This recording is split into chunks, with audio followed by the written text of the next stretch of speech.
The station was called Illyra Gate, not because anyone remembered who named it, but because the name had survived long enough to become fact. It floated in a place where 3 territories almost touched but never quite did. A gap in jurisdiction, pause in authority, a silence between decisions. That was why it had been chosen. Neutral ground didn't mean safe. It meant no one owned what happened there. Dr. Kale Wren stood alone in Observation Ring C, watching the incoming vessel.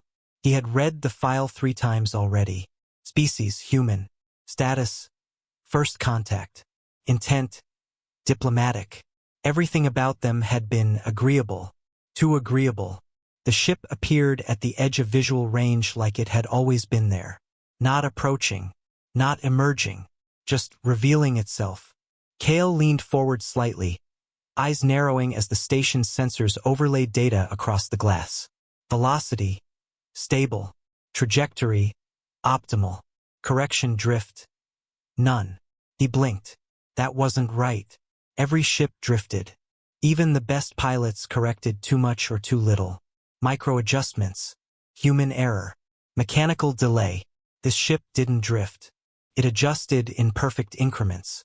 Each thruster pulse was so precise it looked pre-calculated, not in response to movement, but in anticipation of it. Kale felt a small, quiet thought form in the back of his mind. This is not how civilian ships move. He opened his notebook. He always wrote things down when they didn't fit. Docking precision exceeds expected civilian tolerance. He paused, then added, pilot likely trained beyond civilian standards. He stared at the sentence, then slowly crossed it out. He exhaled through his nose. Paranoia. That was what this was. This was first contact. Every system had been verified. Every signal checked, double-checked, confirmed through 3 independent channels. Nothing unexpected was supposed to happen here. That was the entire point. The ship aligned with docking bay 3. No hesitation. No adjustment. It reached the exact position it needed to be, and stopped as if it had never been moving at all. A second later, the clamps engaged. The sound carried through the station. Deep, metallic, final. Like a breath held too long finally being released. Kale realized, distantly, that he had been holding his own. The airlock cycled. Pressure equalized. The door opened. 9 humans stepped through. Kale had seen their images before. Their anatomy, their posture, their facial structures, all documented, analyzed, categorized. None of that prepared him for the reality of them. They didn't look threatening. They didn't look imposing. They didn't even look particularly unusual. But they moved. Wrong wasn't the word. Different. At the front walked their ambassador, Elena Voss. Her posture wasn't rigid. It wasn't practiced. Simply was. Like balance was something her body understood without effort. She didn't look around the docking bay. She didn't need to. She walked forward like the space already belonged to her. Not in ownership, but in familiarity. Behind her, the others followed. Not in formation. Not marching. But not random either. Pairs formed naturally. Distances held without thought. Spacing remained consistent. Kale felt his attention sharpen. He didn't decide to observe more closely. It simply happened. He started counting. He always counted. 2 cultural advisors. 1 medical officer. 1 communications specialist. 2 junior delegates. 1. Kale's focus shifted. The last human. Listed in the file as logistics coordinator. The man wasn't looking at the welcoming party. He wasn't looking at Ambassador Voss. He was looking at the room. His eyes moved once. Left, right, down. Doorways, corners, structural seams. Kale followed his gaze instinctively. There were 4 exits in the docking bay. Main corridor, maintenance hatch, emergency ladder shaft, secondary airlock. The human's eyes stopped moving. Not because he had nothing left to see. Because he had already seen everything. Kale felt something small and quiet shift inside his chest. Not fear. Not yet. Something closer to recognition. He opened his notebook again. Logistics coordinator identifies all exits within 2 seconds of entry. He hesitated, then added, I required 4.7 seconds. He stared at that for a moment, then closed the notebook. The formal greeting began. Words exchanged. Names offered. Titles confirmed. Translation systems processed language smoothly, converting human speech into Concord Standard without delay. Everything was working. Perfectly. Exactly as intended. Too exactly. The first session took place in the diplomatic hall. Neutral decor. Balanced lighting. No territorial markings. No symbols of authority. Just a table. 2 species. And the idea of beginning. For the first 20 minutes, everything followed protocol. Introductions. Organizational structures. Basic principles.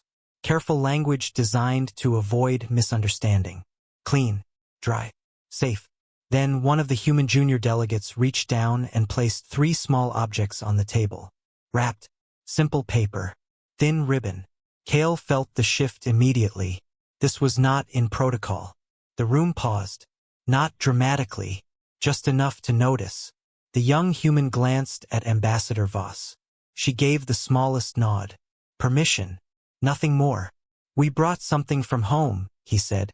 The translation rendered it clearly. His accent was slightly uneven. Not incorrect. Just learning. The senior Concord delegate across the table studied the packages for a moment. Then opened the first. Inside was a small carved figure. Dark wood. Smooth. Elegant. A creature. For legs. Long neck. What is it? Someone asked. The young human smiled. A giraffe. He paused, as if considering how to explain further. They are very tall, he added. They eat leaves from high trees. Another pause. Then, we like them. Silence. A heartbeat. Then, laughter. Real laughter. Not diplomatic. Not controlled. Not careful. It spread across the room. Unexpected. Uncontained. Human and Concord voices blending into something that didn't belong to protocol at all. Kale found himself laughing too. He didn't know why. The explanation had been simple. Incomplete. Almost childish. And yet, it worked. He didn't write anything down. For the first time since the session began, he forgot to observe. Later, in his quarters, Kale sat at his desk and opened his notebook again. He stared at the blank page for a long time, then wrote, Humans are easy to like. He paused. His pen hovered. Then he added carefully, This may be important. He closed the notebook. Outside the station, between 3 territories, beyond sensor range, beyond protocol, beyond attention, something moved. Slow. Silent. Already in position. And no one on Illyra Gate knew it was there.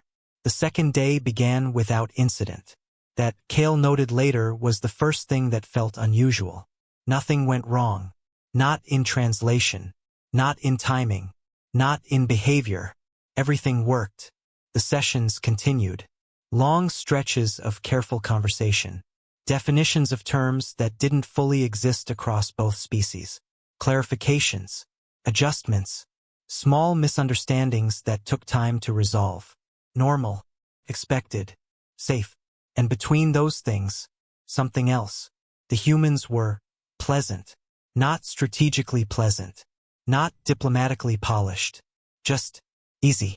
The younger delegate, Merrick, had a habit of adjusting his translation earpiece every few minutes, even when it didn't need adjusting. On the second day, he made a quiet comment about it. I think it likes attention, he said. The translation rendered it perfectly. The room paused. Then someone on the Concord side made a soft clicking sound. Amusement. Then another. Then laughter again. Kale didn't write it down. He just noticed. The medical officer, Dr. Lien, spoke less. But when she did, it was often just quiet enough that only the translation bead picked it up clearly. Once, during a long explanation about atmospheric compatibility, she said something under her breath. Kale's translator caught it. So we're all just arguing about breathing in different fonts. Kale looked down at the table immediately, hiding a smile. It was not the appropriate moment to laugh. He still almost did. They were warm. That was the word. Not loud. Not overwhelming, but present in a way that filled space. Like heat, like something you noticed without trying to. Cale wrote that down later. Humans occupy social space without visible effort. He paused, then added, effect comparable to low-intensity thermal source. He stared at the sentence, then left it. Small things kept happening. A junior Concord delegate dropped her data slate. It slid across the polished floor. Before it stopped, two humans moved to help. At the exact same moment, they both reached, paused, looked at each other, then laughed. The junior delegate laughed too. Not politely, genuinely. For a few seconds, the room didn't feel like a first contact session. It felt like something else. Something familiar. Cale noticed that. He always noticed. And then, he noticed something else. The humans moved together. Not obviously. Not in formation. Not synchronized. But aligned. When one shifted, another adjusted. When one spoke, others didn't interrupt. Not because of protocol, but because they already knew when the sentence would end. When one stood, another subtly repositioned. No signals. No visible cues. No communication. And yet, they behaved like a system. Cale wrote, human delegation demonstrates implicit coordination without observable signaling. He tapped the pen against the page. Then added, unknown mechanism. The first real anomaly happened in the afternoon. The station initiated its monthly emergency drill. Routine. Scheduled. Expected. The alarm sounded. Sharp. Loud. 30 seconds. Lights shifted to amber. A calm recorded voice instructed all personnel to move to designated muster points. The Concord delegation reacted normally. Some stood too fast. One knocked over a chair. Another hesitated for half a second before moving. A junior aide froze, then was guided forward by a colleague. Cale felt it in his own body. The small spike, the tightening, the instinctive awareness of enclosed space. Even knowing it was a drill, his heart rate increased. He began moving toward the corridor. Then, he looked back.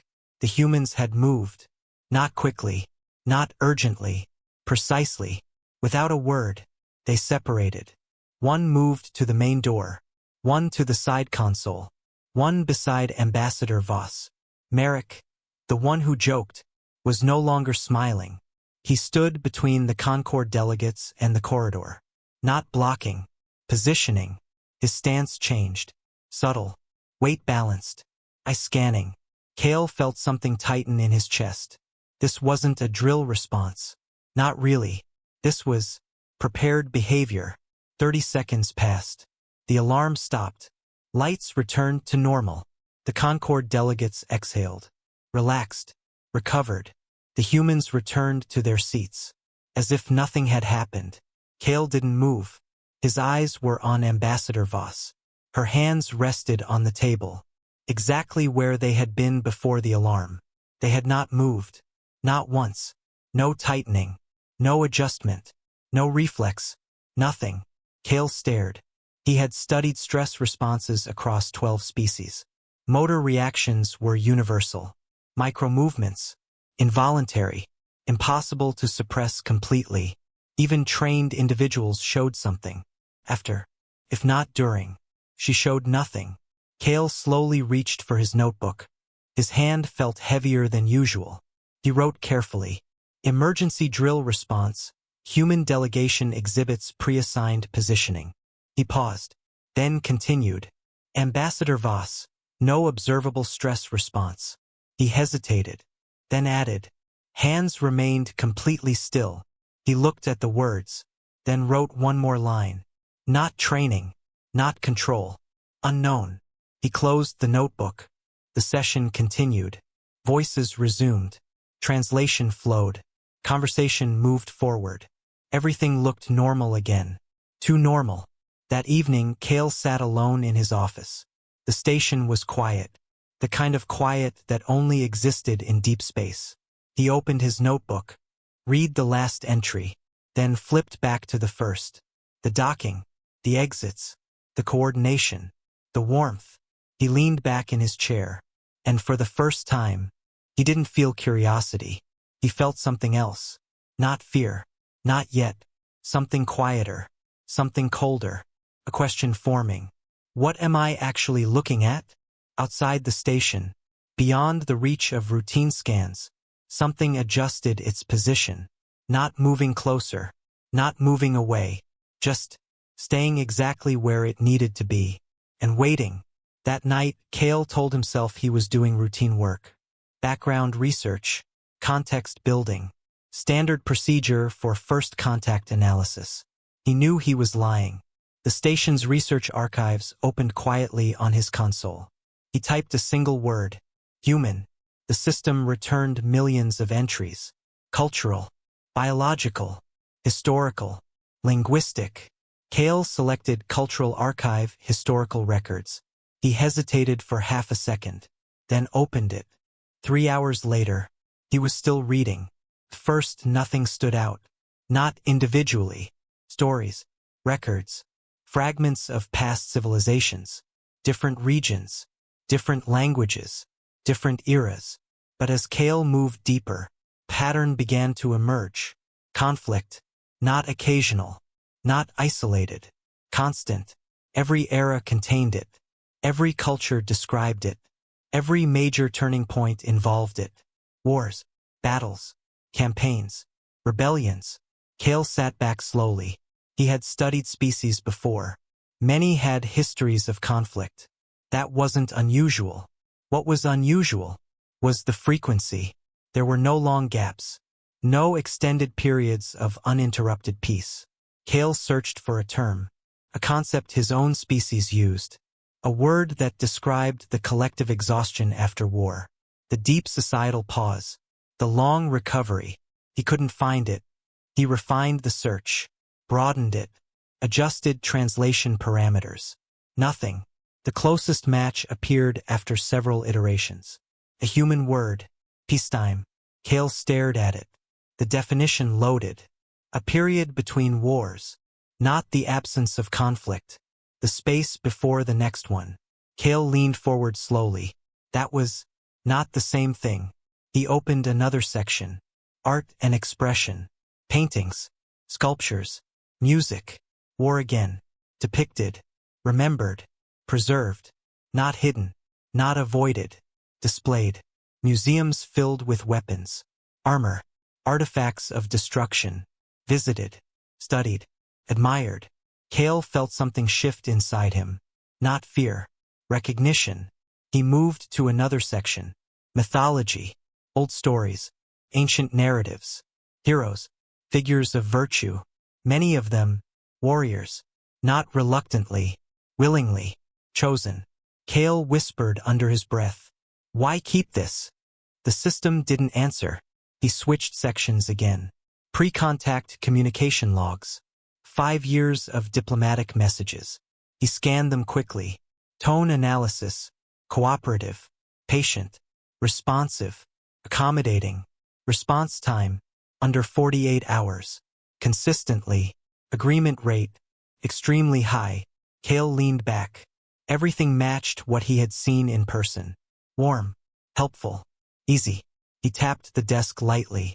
And then, the thought came. Things that are easy to work with are not always safe. He didn't write it down. Instead, he searched something else. He didn't know exactly what he was looking for. Not at first. He typed, human strategy. Thousands of entries. He filtered, military theory. Then, one term appeared repeatedly. Across centuries. Across cultures. Across languages. Deterrence. Cale opened it. The definition was simple. Preventing conflict by ensuring the cost of aggression is unacceptable. He read further. The principle was older than most human civilizations. Appear weaker than you are. Appear smaller. Safer. Less threatening. Allow the other side to form a comfortable assumption. And only change that assumption when necessary. Cale felt his pulse shift. He read the final line. For deterrence to function, the capability must be real. Silence. Cale didn't move. He stared at the screen.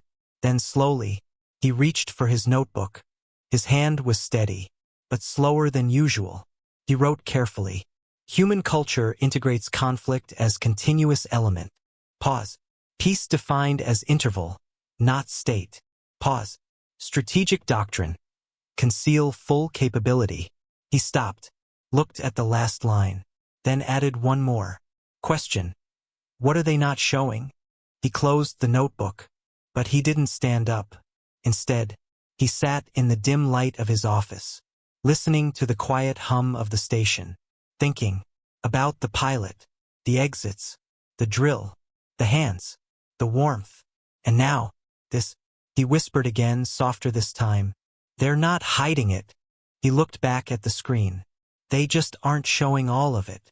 Outside the station, beyond sensor range, something remained perfectly still, not hidden, waiting, as if it had always been there, and had no intention of leaving. The first signal came and went so quickly no one treated it as real. It appeared at the edge of sensor range. A mass reading, large, unresolved. Then it vanished. The technician on duty stared at the display for a moment. Ran a diagnostic. Everything came back clean. He logged it as sensor drift, and moved on. That was how things like this always started. Small, dismissible, easy to ignore. Cale didn't see the log, but something in him had already started doing the same work. Quietly, without permission, he stood again at observation ring C the next morning, watching nothing, or rather, watching the absence of something. Space stretched out in front of him. Empty, still, unremarkable. But now, he wasn't looking for objects. He was looking for patterns that shouldn't exist. Behind him, the station continued its routine. Meetings, conversations, negotiations progressing smoothly. Too smoothly. Cale replayed the last 3 days in his mind. Not as events, as data, pilot precision, exit awareness, drill response, no stress markers, cultural history, deterrence doctrine, each one alone explainable. Together, they didn't fit. He turned slightly, glancing through the glass toward docking bay 3. The human vessel sat exactly where it had been placed. Silent, still. Cale narrowed his eyes. Ships didn't just sit. They shifted. Micro-adjustments, power fluctuations, heat signatures. This one didn't. It maintained position with the same precision it had docked with. Too stable. He felt it again. That quiet, cold realization pressing at the edge of his understanding.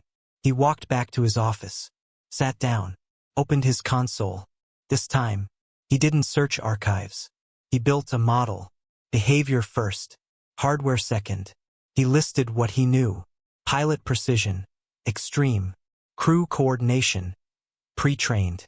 Reaction speed, above baseline.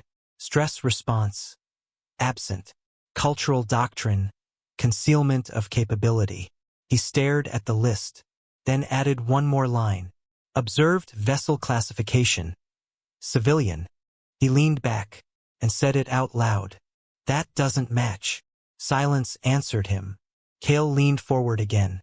If behavior implies higher capability, his fingers hovered over the console. Then either the classification is wrong. He stopped. Or, he finished the thought slowly. Or this isn't the full picture. The words settled into the room like weight. Cale didn't move for several seconds. Then he opened a new window. He began calculating. Mass estimates, energy output ranges, thermal signatures, not from direct scans, from behavior. He built constraints, limits, possibilities. If a crew moves like that, what are they trained for? If a pilot docks like that, what kind of ship do they usually fly? If a system maintains that level of precision, what power reserves does it have? The model expanded. Then, it broke. The numbers didn't match the human ship. They exceeded it. By a wide margin. Cale stared at the result. Then adjusted variables. Reran calculations. Changed assumptions. Same outcome. He sat very still. Then slowly, he whispered, "No." He wasn't calculating the ship. He was calculating something else. Something not visible. Something implied. Kale stood up abruptly, walked back to observation ring C. The stars were unchanged. The void was empty. But now, that emptiness felt different. He focused on a section of space off the station's starboard side. No readings. No movement. Nothing. And yet, his mind supplied the shape. A presence defined not by what was there, but by what should have been there and wasn't. He exhaled slowly. Behind him, footsteps approached. Still looking at nothing? Kale turned.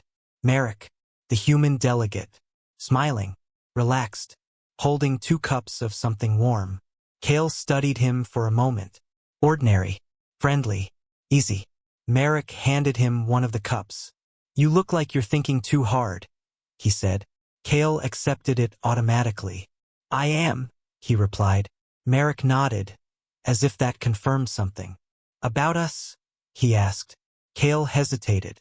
There it was. The question. Simple. Direct. He could ask it now. What's out there? What are you not showing? He felt the words rise, then stop, because he didn't have proof. Only pattern. Only inference. And something else. The memory of laughter. The gift on the table. The warmth. 2 truths. Both real. Kale looked at Merrick. Yes, he said. Merrick took a sip of his drink. Good, he replied lightly. You should. Then he turned his gaze toward the empty space outside the station. For just a moment, his smile didn't change, but something in his eyes did. Not fear. Recognition. As if he was looking at something that Kale couldn't see. Yet, then it was gone. Nice view, Merrick said casually. Kale followed his gaze. The void stared back. Unmoving. Unbroken. And for the first time, Kale was certain of something. Not a guess. Not a theory. A conclusion. We are not alone out here. Merrick took another sip. And didn't disagree. Far beyond the edge of sensor range.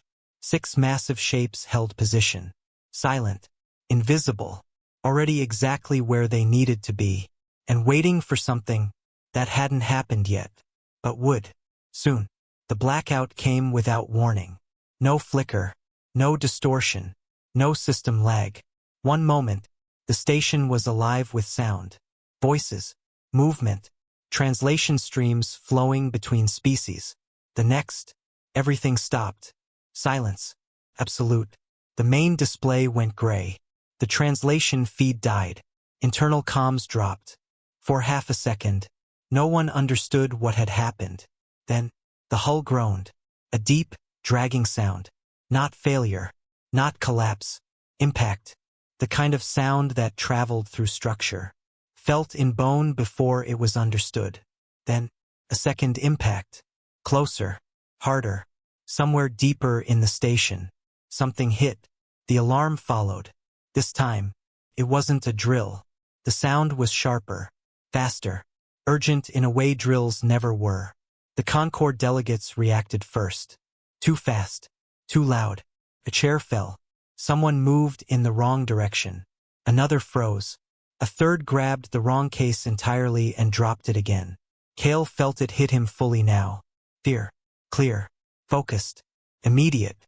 His body reacted before his thoughts caught up. Move. Find safety. Follow protocol.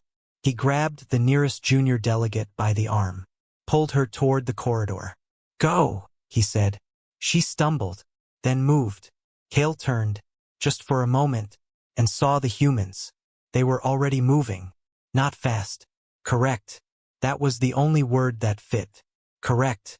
They separated instantly. No signals. No words. No hesitation. The communications specialist moved to the wall console. Hands already working. Not searching. Not guessing. The logistics coordinator stepped into the doorway. Counting. Kale saw it clearly. Not blocking. Not guarding. Tracking.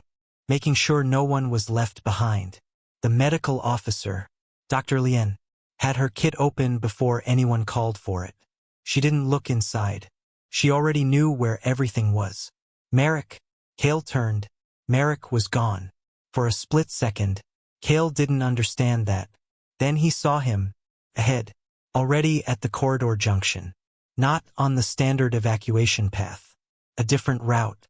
One Kale had studied during orientation. One that wasn't supposed to be used unless Merrick was directing people through it. Confidently. Left. Keep moving. Don't stop. His voice was calm. Steady. Not loud. Not urgent. But everyone listened.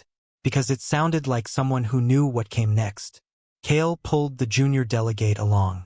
"How do you know this route?" he shouted as he passed. Merrick didn't look at him. "Mapped it," he said simply. "When?"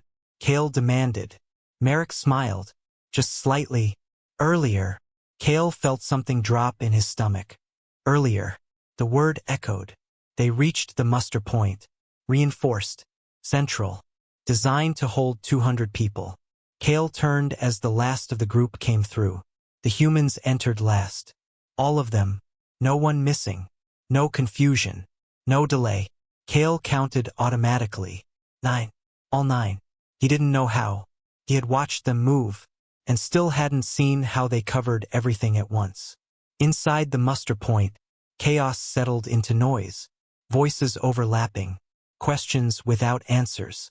Fear filling the space. Kale leaned against the wall, breathing harder than he realized.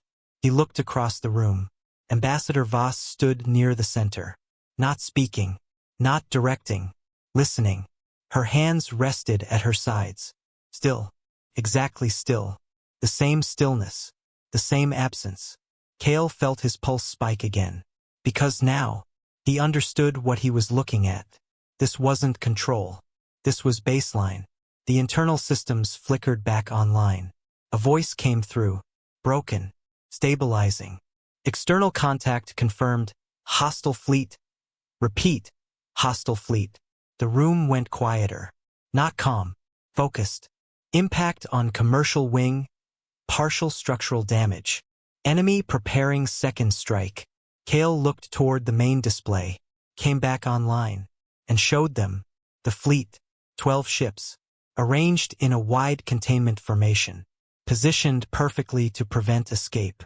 Kale recognized the pattern immediately. He had seen it in the archive. A setup. Not negotiation. Control. A voice came over open channel. Translated instantly. You have 60 seconds to surrender. No emotion. No variation. Routine. Kale felt the number hit him. 60 seconds. That wasn't time. That was certainty. He turned. Slowly. Toward the humans. They stood together now. Loose formation. Quiet. Watching the display. No panic. No urgency. No reaction. Merrick held a cup in his hands. Coffee. Kale stared at it. At him. At the complete absence of fear. Not hidden. Absent. As if this wasn't unexpected. As if this had already been decided. Before it started. Kale felt it fully now. The realization pressing into him. Hard. They knew. He looked at Ambassador Voss. She stood at the front. Watching the enemy fleet. Not tense. Not preparing. Just watching. Like someone waiting for something to arrive exactly on time. The countdown continued. 50 seconds. Kale's breath slowed. Not because he was calmer. Because something inside him had shifted. The fear was still there. But now, there was something else. Understanding. Incomplete. But growing. He whispered under his breath. They're not reacting. He swallowed. They're waiting. No one answered him. But across the room, Marek's eyes flicked toward him. Just for a moment. And that small, almost invisible, movement said everything. Outside the station, beyond visible range, 6 massive ships adjusted position. Not rushing. Not accelerating. Just aligning. Because the moment had finally arrived. The countdown reached 0. Nothing happened. For 3 full seconds. Nothing. The room held its breath. Not calmly. Not quietly. Tightly. Because moments like this had rules. Threats followed through. Deadlines meant action. The enemy fleet had given 60 seconds. They did not wait past 60 seconds. Kale knew that. Everyone in the room knew that. And yet, Nothing happened. Kale felt something strange move through him. Confusion. Not relief. Because this wasn't how it worked. The silence stretched. Then, the sensors updated. Not gradually. All at once. The display flickered, adjusted, then populated with new data. Kale's eyes snapped to the screen. Mass readings appeared first. 1. Then another. Then another. 6 total. Already inside the enemy formation. Already inside weapons range. Already there. Kale didn't breathe. His mind tried to process it, failed, then tried again. They didn't arrive, he whispered, because they hadn't. The data was clear. No incoming trajectory, no approach vector, no entry signature. They weren't moving toward the station. They were already in position, inside the containment field, before it formed, before the attack, before everything. Kale felt something inside him collapse into place. The absence, the pattern, the calculations. He had been right. Just not enough. The enemy fleet shifted. Their formation broke slightly, reorienting, scanning. A transmission came through. Short, sharp. Identify yourselves. No response. The 6 signals remained. Silent. Then, the first ship appeared. Not suddenly. Not dramatically. It revealed itself. Like something stepping out of shadow. That had never been hiding. The shape resolved on the display. Large. Armored. Active sensors flared, broadcasting its presence. Not subtle. Intentional. A statement. Then, a second ship. Then a third. Each appearing in sequence. Slow. Measured. Controlled. Kale felt it immediately. This wasn't just arrival. This was communication. A demonstration. Look, the pattern said. Understand. 5 ships now visible. Each one large enough to challenge the enemy fleet. Each one positioned with perfect geometry. Kale's hands tightened slightly. Then, the 6th signal resolved. The system hesitated. Just for a fraction of a second. Processing. Verifying. Rechecking. Because the numbers didn't make sense. Kale leaned forward. Then froze. The final shape emerged. Slow. Immovable. Enormous. The dreadnought. It didn't enter the field. It was already there. At the center. Perfectly positioned. Like the answer to a question no one had realized they were asking. Kale felt his chest tighten. He had seen those numbers before. In the archive. Old file. Decommissioned. Retired. 40 years ago. He had believed it. Because it had been written. Because it had been official. Because he hadn't known what he was looking for yet. Now, he did. They never retired them, he whispered. No one responded. No one needed to. The enemy fleet sent another transmission. Shorter. Less certain. What is that? No response. There was no need. The answer was already visible. The dreadnought did not move. It didn't need to. Its presence changed everything. The containment formation collapsed. Not physically, conceptually, because the assumptions behind it were no longer valid. Kale's thoughts raced. 6 ships, already positioned, hidden beyond sensors, not reacting, waiting. The realization hit fully now. Hard, cold, certain. They knew this would happen. Not guessed, not suspected, prepared. He turned slowly, toward the humans. They stood exactly as before, watching the display, quiet, still. Merrick had finished his coffee. The cup was empty in his hands. He didn't look surprised. He didn't look relieved. He looked satisfied, not emotionally, practically, like something had unfolded exactly as expected. Ambassador Voss stepped forward. Not urgently, not dramatically, just at the right moment. She spoke calmly. We are aware of the situation. The translation carried clearly. We are handling it. Kale felt the words settle into the room. Not as reassurance. As fact. The enemy fleet adjusted again. Trying to respond. Trying to reform. But they were already too late. Kale saw it in the geometry. They had been outplayed. before the first move. He looked back at the display, at the 6 ships, at the dreadnought sitting in the center. Not aggressive, not threatening, just certain. Kale whispered again. They were never outnumbered. His voice dropped.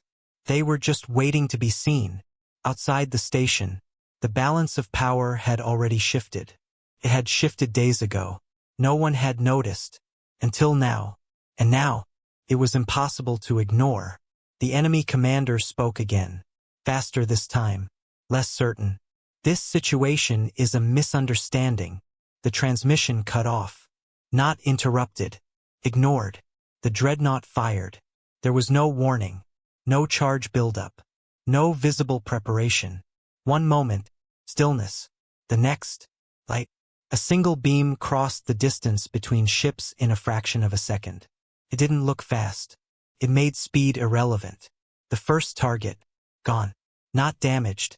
Not disabled. Removed. Before Kale's mind could process it, the second shot followed. Precise. Identical. Another ship, gone. Kale's breath stopped, because he understood. Those weren't random targets. They were anchors. The ships controlling the enemy's escape routes.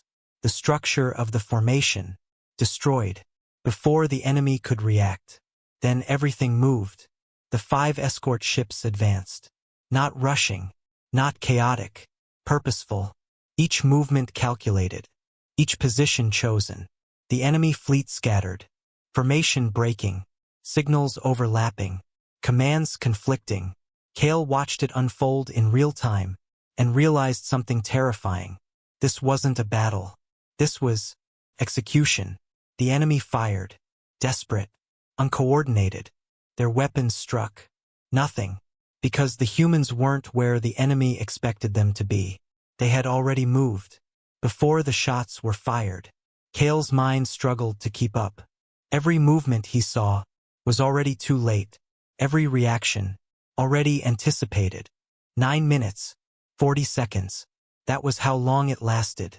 Kale watched the timer in the corner of the display. Because he needed something, anything, to measure what he was seeing. At 9:40, it ended. The enemy fleet stopped existing as a threat. Not entirely destroyed, but broken, scattered, irrelevant. Silence returned. Not the same silence as before. This one, heavier, full. Inside the station, the room erupted. Voices, relief, disbelief. People spoke over each other. Some laughed. Some sat down suddenly. The release was physical. Kale didn't move. He couldn't. His eyes shifted to the secondary display. Crew feeds. He didn't remember opening them. His hands had done it automatically. He watched the human ships. First, the escorts. Crew members moving through post-engagement routines. Checking systems. Logging data. Confirming positions. Professional. Efficient. Expected. Kale searched for something. Relief. The signs were universal. The release after danger. The shift in posture. The small sounds. He saw none of it. He switched feeds. The dreadnought. Inside, the crew worked. Not quickly. Not urgently. Normally. A technician recalibrated a system that had performed perfectly. Because procedure required it. Another logged data. Without commentary. A young crew member was eating. Kale leaned closer. It was a full meal. Warm. Carefully prepared. The man ate slowly. Focused. Like nothing unusual had happened. Kale felt something break. Not outside. Inside. Because he understood now. Completely. They weren't relieved. He whispered.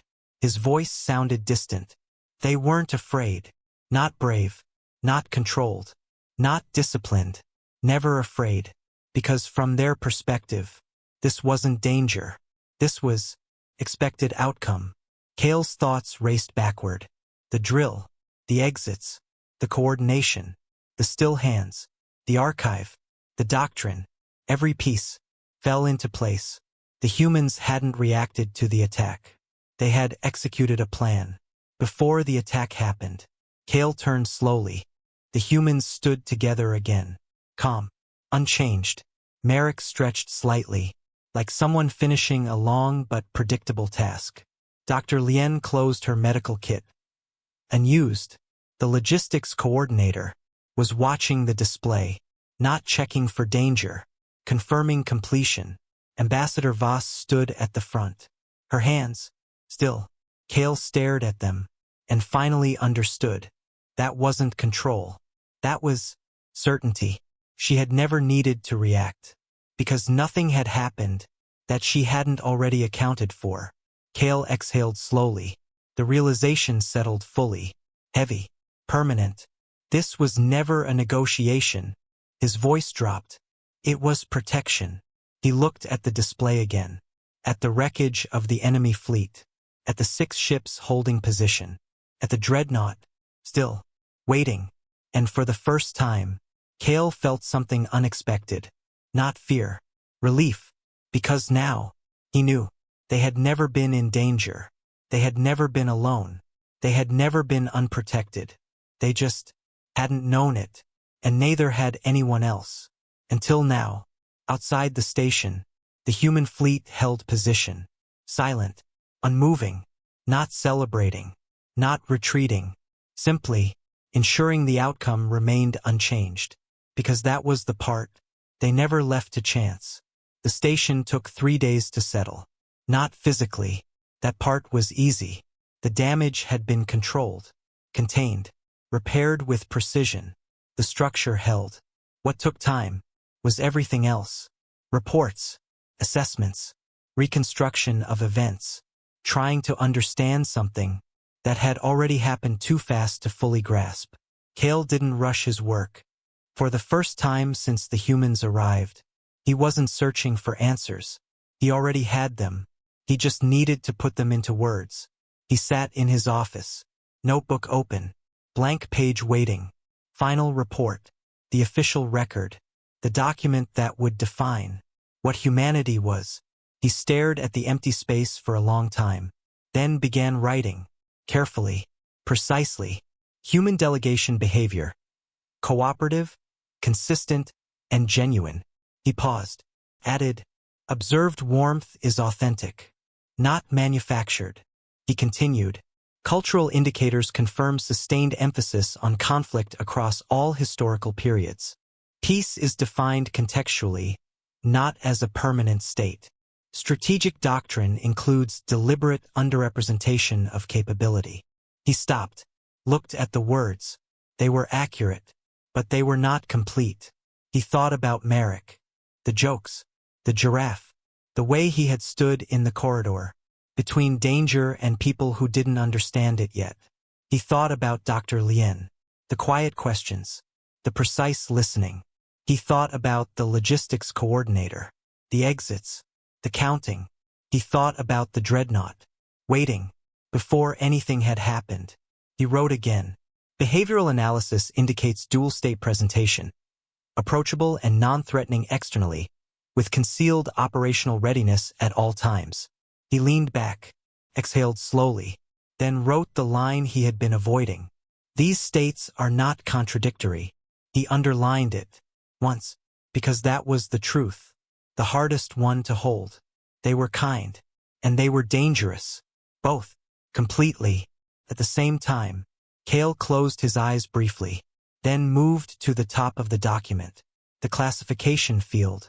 It already contained the standard term, civilization. He stared at it, felt wrong, incomplete, too small. Slowly, he highlighted it, deleted it. The cursor blinked. Waiting. Kale thought about the battle. 9 minutes, 40 seconds. He thought about the crew, working, eating, unchanged. He thought about Ambassador Voss. Her hands, still. He began typing. 2 words. He read them once, then again, and left them there. He saved the document, closed the notebook. That night, Kale slept, deeply, without interruption. He hadn't expected to, but something had shifted. Outside the station, the human fleet remained. Repositioned now. Wider formation. Not surrounding. Not threatening. Protecting. The dreadnought held its place.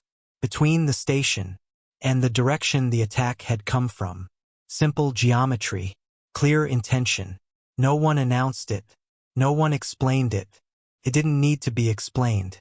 The Concord Assembly convened 4 days later. Full attendance. Every senior delegate present. Some in person. Some through secured channels. The hall was louder than Cale had ever heard it. Not chaotic, but urgent. Everyone understood what had happened, even if they didn't fully understand how. The session opened. Statements were made. Acknowledgments given. Then, the motion was raised. Full partnership with humanity. Passed. Before the formal count completed. Unanimous. One delegate spoke quietly, into a still active channel. There is no useful alternative. Cale wrote that down. Not because it was necessary, because it was true. Later, during the informal reception, Cale found Ambassador Voss. She saw him coming, adjusted slightly, creating space. He stopped in front of her.